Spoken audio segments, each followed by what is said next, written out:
You know, at this point, it's getting kind of ridiculous, the fact that the PlayStation 5 is doing so much better in terms of these comparison videos than the Xbox Series X. You know, I think it'd be easier to do videos when the PlayStation 5 doesn't outdo it. Again, I hate to be the guy that said, I told you so, but you can go back and listen. I pray you do. Go back and look, and I said that this is going to be, according to developers, the least difference we've had between a PlayStation and Xbox console at competing hardware launch. And I was 100% right. Yes, you have your people that were claiming 40, 50 frames better and better ray tracing on Xbox, right? Like that, you know, something that's probably going to haunt Dealer forever. And he doubled down on that when Mass Effect Trilogy got 120 frames, and it's a last-gen game. I mean, we already know this. Like, Microsoft were very smart with including 120 frame support to their Xbox One titles years ago in preparation to do this. So, you know, props to them for doing that. But anybody thinking that current gen games are going to do something like that, or you're going to see a big difference in frame rate, you know, you're going to be wrong. Even going back to last gen, I can remember a lot of Sony fans thought that the PlayStation 4 was just such a big upgrade over the Xbox One, and it ended up not being the case. I can only think of maybe one game, which was, what the hell is the name of that game? Murder Soul Suspect. Was 60 frames on PS4, but only 30 frames on Xbox One. That's one of the only instances I can remember from a bigger game being, you know, doubling the frame rate on the other console. You know, so I don't think we'll see too much of that. And as we shouldn't, you know, like, it doesn't make a whole lot of sense considering they're so close in power or whatever, you know what I mean? I know a lot of people are going to disagree with that, but let's just look at the facts that we've seen so far. We can sit there and say, wait for the tools and wait for this, but the tools are in a podcast, not in the console. So, I mean, we do have that kind of, you know, satiate ourselves in this situation, but let's go ahead and get started. What's up, everybody? It's me, Crap Gaming, back with Crap Gaming Reviews. Go ahead and slap that like button for me, kids. You know what? It's, you guys, you can't be faces out there. You guys got to be good, wholesome hillbillies like me, so you know what you're talking about when it comes to game consoles, because I've worked on game consoles and I'm a developer, so I know what I'm talking about. So slap that like button. You guys don't be babies and don't be faces. You got to be slapping that like button for your boy. You know, go ahead and do it. I know what I'm talking about. I am very intelligent. Now, let's get started. So anyway, we have Plague Tale Innocence, PlayStation 5, Xbox Series XS comparison, video highlights, better shadows on PlayStation 5, and more. Again, this is something, and this isn't even an old, you know, like a newer game. This is an older game, so this should really be in Xbox's wheelhouse, but, you know, for some reason, it's not really the case, and that really is this type of situation that's showcasing, once again, why the PlayStation 5 is punching above its weight. Now, I'm sure that some of this is going to get spun or whatever, and, you know, rightfully so. I mean, a lot of these guys, you don't understand the big business involved, right? Like, a lot of these guys have a Patreon. A lot of these guys rely on, you know, insecure fanboys dropping super chats, and, you know, so it's big business. I mean, thousands and thousands of dollars a month, you know, if you calculate it. So of course they're gonna make you feel better about your particular platform, and if you're probably an Xbox fan, that's gonna make you feel warm and cozy and cuddly. Oh, please, dealer, make me feel good about my purchase. Tell me I'm good. Tell me I didn't waste another $550 on the world's most powerful console. Okay, I'll do it. It's me, Dealer Gamers.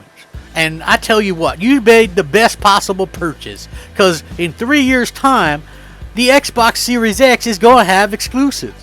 And it's going to eventually get those tools that we've been talking about. Because I tell them fuckers that those tools coming, and those tools are coming. They're just going to have to wait. Wait for E3. Wait for the tools. Wait for the games.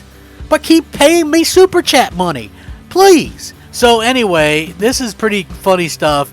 You know, I like to have fun with it. You know, it is what it is. But a new comparison highlights how the PlayStation 5 version looks best thanks to better shadows. Performance seems to be solid in all 3 current-gen versions. Although the video only features sequences taken from the first few minutes of the game, there isn't a whole lot of action on the screen. Plague Tale Innocence launched back in 2019.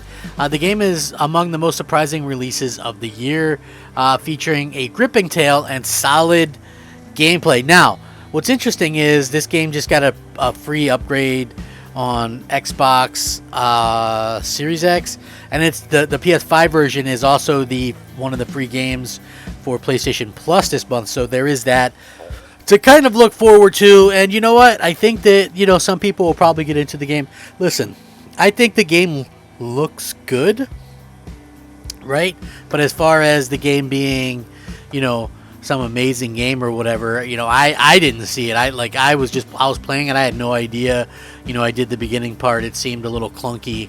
Good graphics, but I had no clue really what I was doing. So yeah, it was very interesting to that sort of functionality that I wasn't real sure on any of that stuff. So yeah, very interesting. But here we have another situation where you know, these things are kind of coming out in favor of Sony's console, and people are kind of starting to take notice of this kind of stuff, you know. And I think that it's hurting Microsoft because they promised for how long? You know, they really did go out there and promise all this stuff, and they weren't really able to deliver it from what I've seen so far, you know, like the most powerful console, and we were going to see demonstrative differences and, you know, all this kind of stuff. And at the end of the day, we haven't really seen that.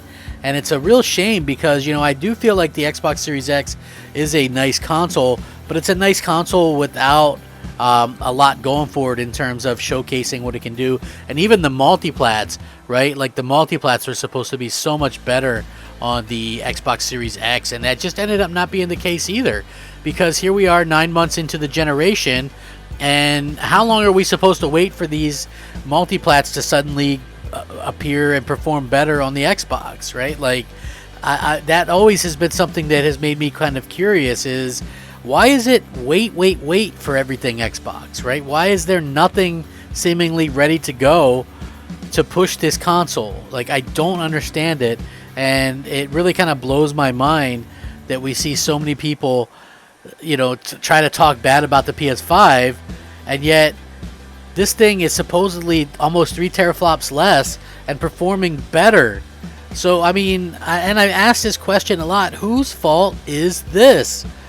Is it Phil Spencer's fault? Is it Microsoft's fault? Did they mislead us? Is it all these YouTubers' fault who were preaching and harping how much better this stuff was going to be on Xbox, right? You even had former Xbox people like, you know, some of these former people like Albert Pinello saying he wouldn't be surprised if the Series S outperformed the PS5.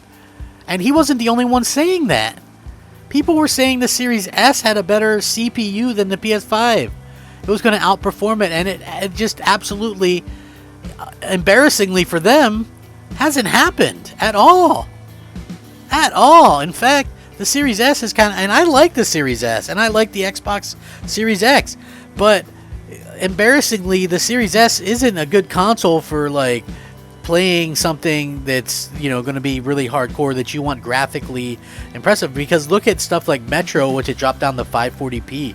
Now, it's good if you want to play Fortnite or Call of Duty or Battlefield, for sure. But if you want to play like some game with some oomph on it, it's not the console for you. Like, I just got to be honest about that. So, yeah, very interesting to see how this all comes about. Another one, chalk it up for the PlayStation 5 punching above its weight. How many times are we going to see this happen? You know, like, honestly, it just blows my mind. How many people, like tonight, for instance, isn't there going to be the podcast? It's going to be Real Dealing It about Xbox, and I'm sure that they're going to make up some kind of BS as to why this has happened again.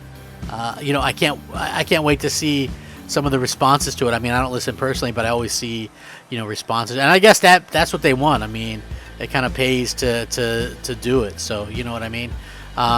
Yeah. Anyway, let me know what you guys think. Sound off, rate, comment, subscribe. Thank you so much for watching. Have a great day. Rack 'em up. Crapgamer out.